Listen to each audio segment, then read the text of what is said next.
If you grew up in 1970s, Britain, winter didn't start when the first snow fell. Winter started when the house stopped feeling warm. Not a bit chilly. Not put a jumper on.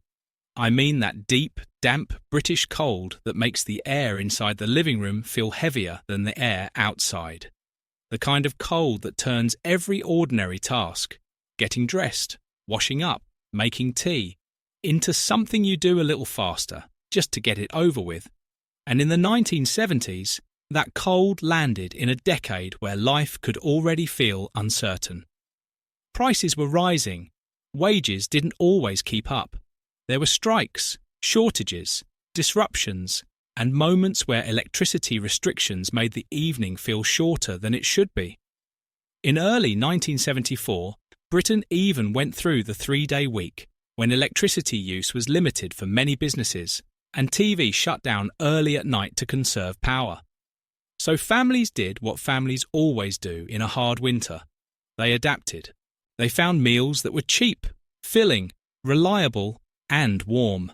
Meals that could feed a whole family without needing fancy ingredients or perfect timing. Meals that could stretch. Meals that made the kitchen smell like you still had control of something. And what's funny is, people didn't call it comfort food or survival food. It was just food. It was what you ate because it worked. So let's step into a typical 1970s winter week in Britain and count 20 foods you'd see again and again. Foods that didn't just fill stomachs, but helped households get through the cold. 1. Porridge winter mornings didn't begin with iced lattes and cereal bars. For a lot of families, they began with something basic and hot. Porridge. Oats, milk or water, a bit of sugar if you had it, sometimes a knob of butter, maybe golden syrup for a treat. It wasn't glamorous, but it was warm, it was cheap, and it stuck to you. The kind of breakfast that felt like a jacket from the inside.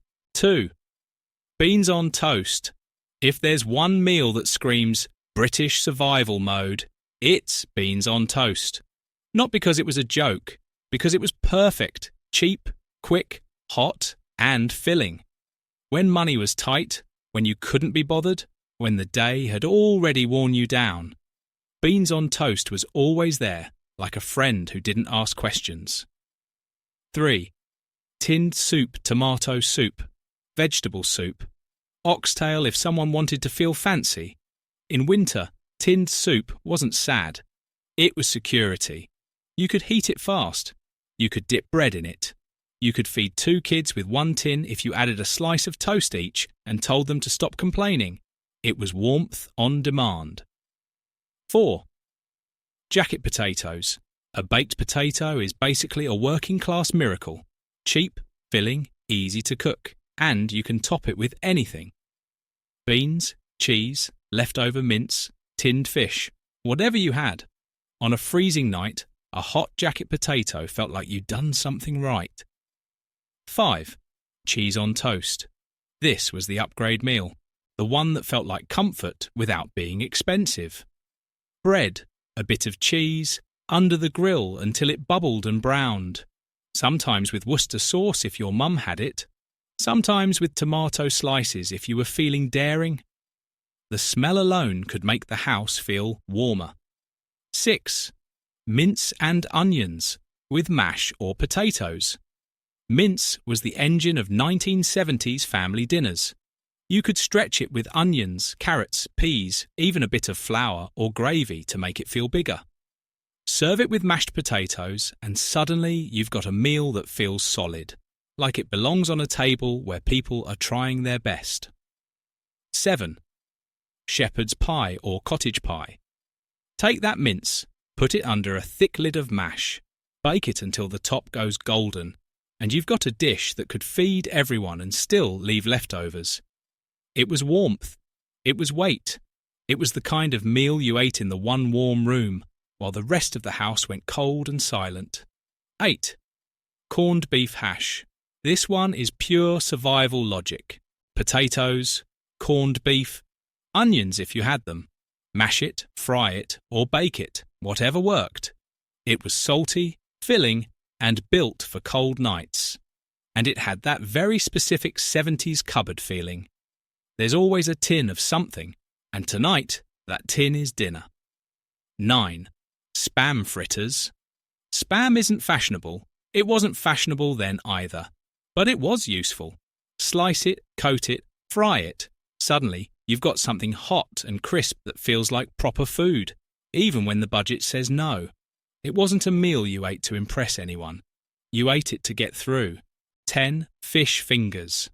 Fish fingers were a winter staple because they were simple, predictable, and kid-proof. Straight from freezer to oven. Served with chips, bread, or mash. And it became the kind of dinner that could happen even when the adults were exhausted. For kids, it was comfort. For parents, it was a break. 11. Sardines or pilchards on toast. This is one of those foods that sounds strange until you remember the logic. It's cheap protein that lasts in a cupboard. Tinned fish in tomato sauce on toast, or with potatoes, was a classic we-need-something filling meal. Not everyone loved it, but it did the job, and it was warm. 12. Sausage and mash. If you want a smell that instantly brings back winter, it's sausages cooking and onions frying for gravy. Sausage and mash wasn't fancy, but it felt complete. It was the meal you ate while the windows steamed up and the radio murmured in the corner. 13. Toad in the hole. This dish is basically Britain's way of saying, we will make something out of almost nothing. Sausages baked in Yorkshire pudding batter. Cheap ingredients turned into something that felt like a proper Sunday-level dinner. Add gravy and you could forget the cold for about 20 minutes. 14. Bubble and squeak. This wasn't a recipe so much as a strategy. Leftover potatoes and veg, especially cabbage, fried up into a hot, crispy pan meal. It turned yesterday's dinner into today's breakfast. And in winter, that mattered. Because in winter, you didn't waste food. You transformed it. 15. Lancashire hot pot. A proper hot pot is slow, heavy, and built for cold weather. Layers of meat and onions under sliced potatoes, cooked until it becomes one cohesive, steaming thing. You didn't need expensive cuts. You needed time and heat. And when the lid came off and the steam hit your face, it felt like the house had finally decided to cooperate. 16. Stew with dumplings. Stew? If you grew up then, you know the power of dumplings. A basic stew, meat if you had it, vegetables if you didn't, suddenly becomes something bigger when dumplings float on top like little edible blankets. Stew with dumplings wasn't just food, it was morale. 17. Lentil soup. Lentils were cheap, filling, and they turned into something that felt nourishing even when the fridge looked empty. Lentil soup could be thick enough to stand a spoon in, especially if you had bread with it. And in winter, thick soup was basically a survival tool. 18. A Fray Bentos pie, or any tinned pie night. This was the cupboard hero. A tinned pie felt like a treat and a shortcut at the same time. You didn't have to make pastry. You didn't have to plan. You just heated it and suddenly dinner looked proper. When the week had been long and the house was cold, that mattered more than people admit. 19. Rice pudding. You can't talk about British winter survival without milk puddings. Rice pudding, homemade or from a tin, was warm, cheap, and comforting in a very specific way. It wasn't exciting, it was soothing, the kind of dessert that made winter feel less sharp around the edges. 20. Jam roly-poly and custard. And then there's the one that hits people emotionally. Jam roly-poly. That heavy, steamed, jam-filled pudding with custard, often remembered from school dinners, but also made at home. It was warm, sweet, and unbelievably filling. The kind of food that didn't just end a meal. It ended the day. Now here's the real point. None of these foods were secret. None of them were trendy. Most of them weren't even special. But in a 1970s winter, when homes could be cold, money could be tight, and life could feel unpredictable, These meals were reliable. They were the meals that could stretch when wages didn't. They were the meals that still worked when plans didn't. They were the meals that made a freezing house feel, for a moment, like a home again. Because sometimes surviving winter isn't about dramatic blizzards.